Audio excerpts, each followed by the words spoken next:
मेरा नाम निदा है, मैं 15 साल की हूँ और जो मैं बाइक चलाती हूँ और पढ़ती भी हूँ, घर में पढ़ाती भी हूँ। अब्बू मेरे अकेले जॉब करते हैं, तो इसलिए मैंने सोचा कि मैं अपने अब्बू का हाथ बटाऊं और मैं खुद भी काम करूं, इसलिए मैं रिक्शा भी चलाती हूँ और ट्रक वगैरह भी चला लेती हूँ।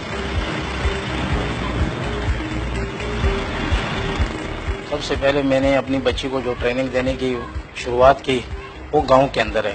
अब इनको हमने जब सिखा दिया तो हम भी ये मेरे को पता है कि चलो यार मेरी बच्ची घर को चला लेगी। मैं और मेरी छोटी बहन है, हम दोनों बॉक्सर हैं, तो इसलिए हम खुद जाते हैं क्योंकि बॉक्सिंग हमने सीख तो लिए लेकिन के रोज ट्रेनिंग के लिए हम अब फिट रहे। हम लोग पहले जो नेशनल में भी खेला हम लोगों ने, वहाँ से सिल्वर मेडल मिला मुझे। उसके बाद यंग लियारी में भी खेला था। मैंने निदा के साथ कम से कम 4 साल से 5 साल हो गए हैं। मैं रोडों पे भी बैठा हूँ, मैं रात को भूखा भी रहा हूँ इनके लिए। तो ये जब तक कहीं मुकाबला हो जाता है तो मैं फुटपैरियों पे बैठा रहता हूँ। लोग तो कहते हैं कि लड़कियां कोई काम नहीं कर सकती, इंसान पे मुश्किल वक्त आता है तो बता के तो नहीं आता। इसलिए मेरा भाई है, वो छोटा है, तो खुदा ना खास्ता कभी हमारे अब्बू जी को कुछ हो जाता है तो इसलिए मैं हूँ घर में।